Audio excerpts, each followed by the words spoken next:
It was July 3rd, 1754, and 22-year-old Colonel George Washington of the Virginia Regiment had just surrendered to a superior French force who had defeated him in the Battle of the Great Meadows. It was the only surrender in George Washington's long military career. The events of that summer had wide-ranging ramifications as the first shots of the destructive, worldwide 7 Years' War had been fired. But the ramifications were much more direct for 27-year-old Captain Robert Stobo of the Virginia Regiment, who was being taken by the French back to Fort Duquesne in what is today the city of Pittsburgh as a prisoner of war. His extraordinary story is history that deserves to be remembered. The 1748 Treaty of Aix-la-Chapelle that ended the War of the Austrian Succession resolved many European territorial disputes, but did not resolve outstanding colonial disputes between Great Britain and France. One place where those disputes were particularly acute was in North America. Both Britain and France claimed the Ohio Country, the massive area west of the Appalachian Mountains, north of the Ohio and Allegheny Rivers, and south of Lake Erie. The French wanted the territory to protect the route of communication between New France, French Canada, and New Orleans. They wanted to control the western fur trade and to block the expansion of their British rivals' colonies. To that end, they built a series of fortifications along the Ohio River basin to protect their territory, as well as to engage in trade and attract allies among the native population. The British wanted the Ohio Country for settlement, a place to expand their growing population. Both wanted to exploit the territory for income, needing to pay off the debts of a half-century of warfare. Because of these reasons, France and Britain, once again, seemed to be on the brink of war. The French, having a much smaller population in the Americas, depended heavily upon native allies. The native population, fractious themselves, simply wanted to preserve their land and independence. But they seem to have generally seen the British as a greater threat than the French, and so set aside differences and, for the most part, fought alongside the French or remained neutral, with the British finding few allies among them. In Virginia, the feeling was that the French were claiming territory beyond what was guaranteed by the Treaty of Aix-la-Chapelle. Frequent attacks by French-aligned native tribes were driving settlers from the frontier, and there was a sentiment that the colony would have to raise militia to defend both the existing territory and claims to territory farther west. Moreover, many, especially powerful people, had a financial interest in settling the Ohio Country, notable among them Virginia Governor Robert Dinwiddie. Dinwiddie had an interest in the Ohio Company, which had been granted land in Ohio by the Crown. If the territory were lost to the French, it would cost him financially. But the colonies were also in competition for the territory, and he had an interest in making sure that it was settled as part of Virginia, rather than Pennsylvania. In 1753, Dinwiddie dispatched a young officer in the Virginia militia to carry a note to the closest French fortification in the Ohio Territory, telling them that the territory belonged to the British and that the French should vacate. The officer he sent was 21-year-old George Washington. Washington and a small party followed a path called the Nemacolin Trail and delivered the message, which was, predictably, rebuffed. In 1754, Dinwiddie, at Washington's suggestion, decided to dispatch a group to build a fortification at the point where the Allegheny and Monongahela rivers meet to form the Ohio River. That point today is called Pittsburgh. A small force was sent ahead to establish the fort, arriving in February 1754, and Washington was instructed to raise a company of militia to go defend the fort. Robert Stobo was born in Scotland in 1727. His father was a merchant with enough wealth to provide Robert with a good education for the day, although both his parents died before he reached adulthood. In 1747, he relocated with what money he had from his inheritance to Virginia.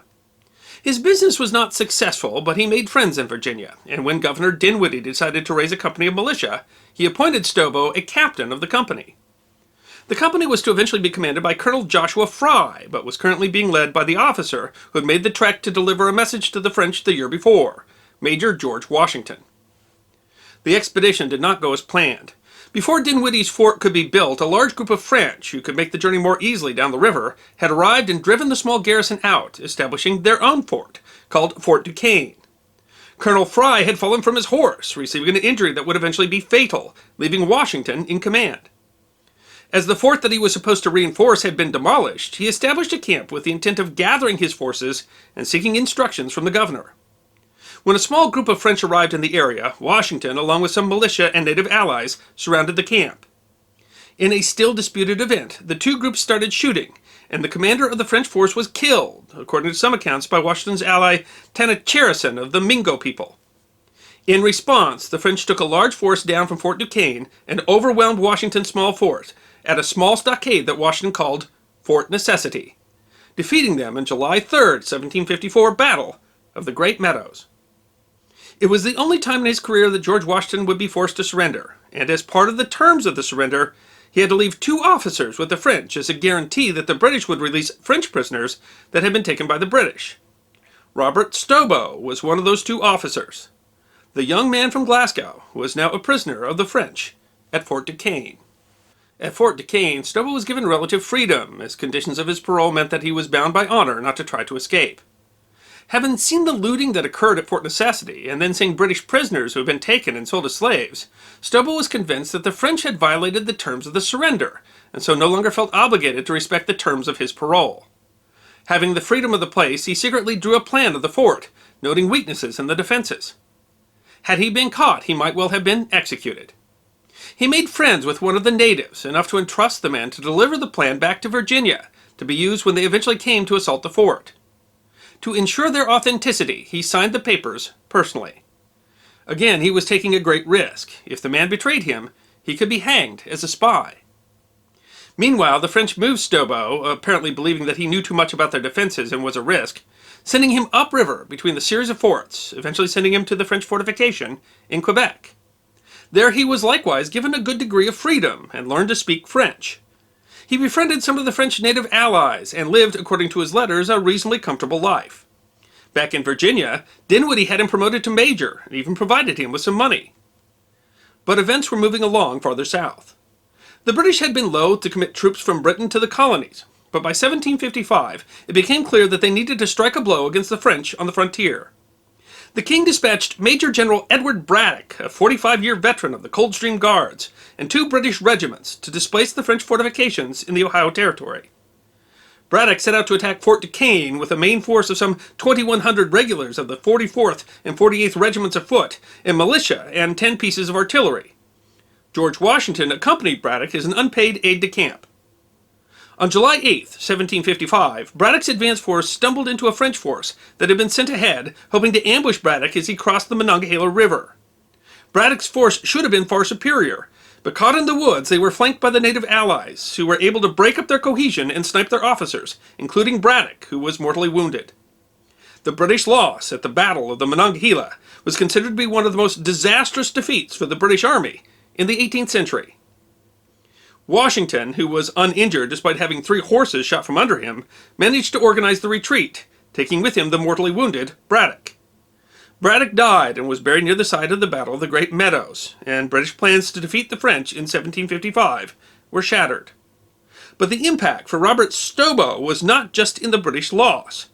Among the general's baggage left behind was a copy of the plans that Stobo had sent Washington. Discovered by the French, they sent word to Quebec that Stobo was a spy. In 1756, Stobo was tried as a spy in Montreal, charged with treasonable practice against the government that sheltered him. In his defense, he argued that the French had violated the terms of his imprisonment. The French officers sentenced him to death. However, the verdict had to be approved by the King of France, and the king, considering how an execution would affect affairs in Europe, instead chose to commute his sentence to imprisonment for life. The British offered prisoners in exchange for him, but the French refused. Stobo managed to escape twice, but with the reward offered for his capture, he was quickly caught both times. He was finally locked in a dungeon with no window and served only bread and water. By his account, he likely would have died, except that a young lady from Quebec, apparently a relative of the governor, appealed on his behalf. He was at least occasionally allowed outside on the fort ramparts under guard, and he slowly regained his health. His third escape, in 1759, was extraordinary.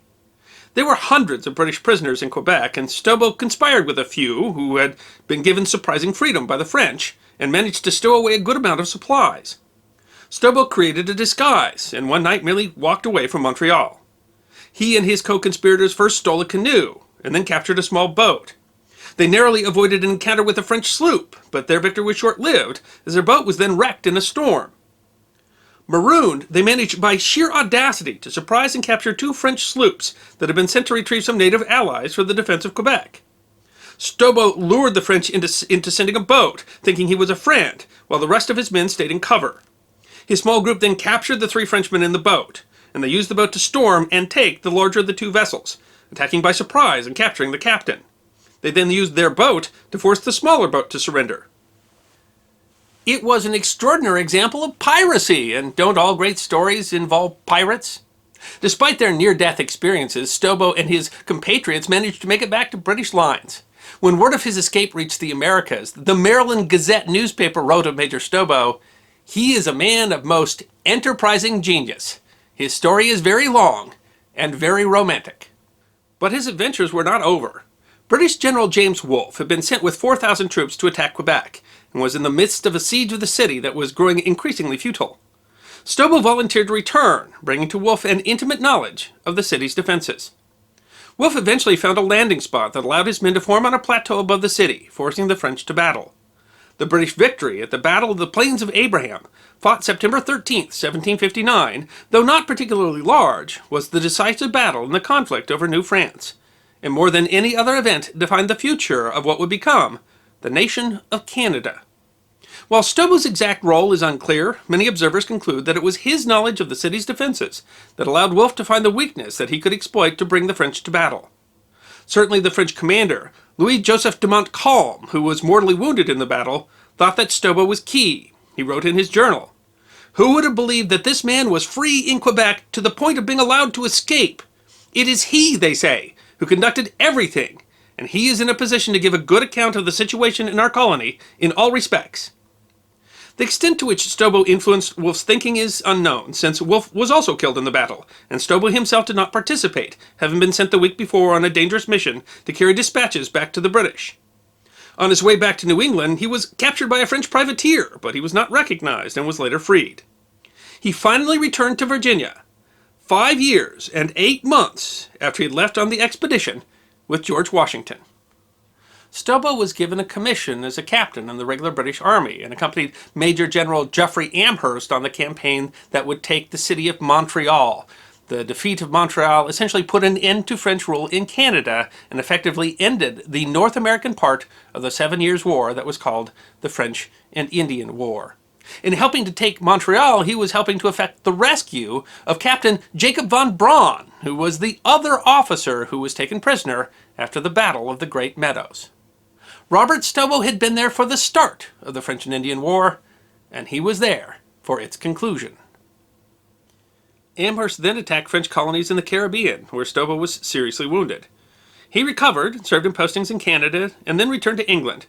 There he was introduced to the Scottish philosopher David Hume, who said of Stobo, "He has surely had the most extraordinary adventures in the world." But the man who had survived so many harrowing adventures struggled in the peacetime army, where opportunity was limited.